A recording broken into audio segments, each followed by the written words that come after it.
नमस्कार, आपका स्वागत है देश प्रदेश संवाद चैनल में।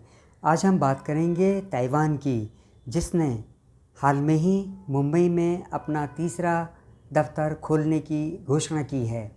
यह कदम ठीक उसी समय उठाया जा रहा है जब कई ताइवानी कंपनियां भारत में उत्पादन शुरू करने की तैयारियों में जुटी हुई हैं। मालूम हो कि भारत ने एक चीन नीति के तहत ताइवान को अलग देश की रूप में मान्यता नहीं दी है। यही कारण है कि ताइवान के साथ औपचारिक रूप से कूटनीतिक संबंध नहीं बनाए गए हैं, लेकिन लंबे समय से Taipei economic and cultural centre Delhi और चेन्नई में कार्यरत हैं। भारत के साथ अपने आर्थिक रिश्ते आगे बढ़ाते हुए ताइवान के विदेश मंत्रालय ने एक बयान में कहा है कि मुंबई में Taipei economic and culture centre TECC खोला जाएगा। ताइवान के एक बड़े कूटनीतिक कदम के रूप में इसे देखा जा रहा है। दूतावास न होने की सूरत में ये सेंटर ताइवान के लिए दूतावास की तरह काम करते हैं। गौर हो कि कोई भी देश ताइवान के साथ यदि एक स्वतंत्र देश के तौर पर संपर्क बनाने की कोशिश करता है तो चीन उसे बर्दाश्त नहीं कर पाता है। अपना पहला कार्यालय ताइवान ने 1955 में नई दिल्ली में खोला था, जो तब से दूतावास की तरह काम करता रहा है। ताइवान ने 2012 में दूसरा कार्यालय चेन्नई में खोला, जो वाणिज्य दूतावास की तरह काम करता है।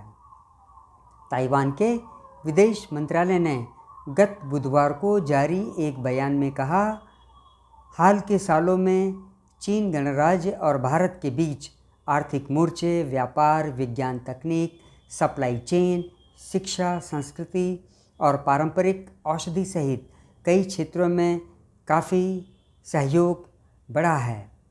मुंबई में सेंटर खोलने की वजह बताते हुए ताइवान ने कहा, साल 2022 में भारत 5वीं सबसे बड़ी अर्थव्यवस्था बनकर उभरा है। इस साल भारत सबसे बड़ी आबादी वाला देश भी बन गया है। दुनिया भर के देशों के लिए भारत निवेश का बड़ा ठिकाना बन चुका है। मुंबई सबसे बड़ा शहर है भारत का और देश की वित्तीय राजधानी भी है। यहाँ बड़ा बंदरगाह भी है। अमेरिका, जापान, ब्रिटेन और ऑस्ट्रेलिया सहित कई देशों ने अपने वाणिज्य दूतावास मुंबई में बनाए हैं।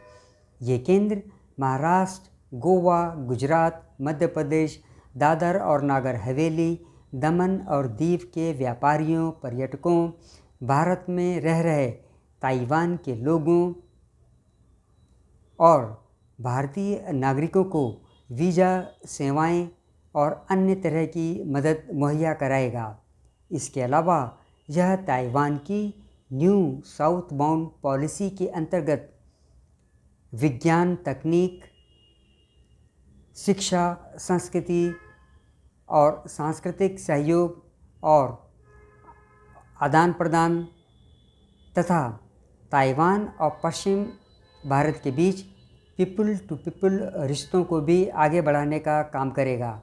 मुंबई में सेंटर खोलने की घोषणा उस समय की गई है जब कई ताइवानी कंपनियां भारत में अपने सामान के उत्पादन के अवसर तलाश रही हैं। भारत में 100 से भी ज़्यादा ताइवान की कंपनियां मौजूद हैं, जिनमें एप्पल के आईफोन की असेंबली करने वाली कंपनियां फॉक्सकॉन और पेगाट्रॉन भी शामिल हैं। फॉक्सकॉन ने भारत के वेदांता समूह के साथ मिलकर भारत में सेमीकंडक्टर चिप्स बनाने की एक बड़ी फैक्ट्री लगाने की भी घोषणा की हुई है। ताइवान की कंपनियां उत्पादन के अपने अड्डे पारंपरिक रूप से चीन में ही रखती रही हैं, लेकिन अब कई ताइवानी कंपनियां कुछ एक कारणों से भारत को अपना वैकल्पिक केंद्र बनाना चाहती हैं। इन कारणों में प्रमुख है चीन में कोविड-19 महामारी और तालाबंदी की वजह से बार बार फैक्ट्रियों के बंद हो जाने से उन्हें हुआ नुकसान और ताइवान की संप्रभुता को चीन से उभरते खतरे से। आपको बता दें कि भारत ने भी ताइवान में Taipei economic and cultural centre खोला हुआ है।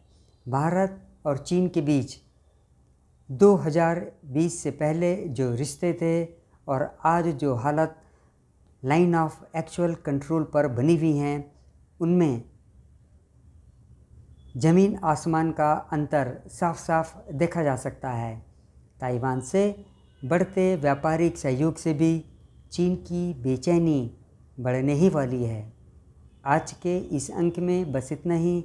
आपसे अनुरोध है कि आप मेरे इस चैनल से जुड़े रहिए और इसे सब्सक्राइब भी कर लीजिए। जय हिंद।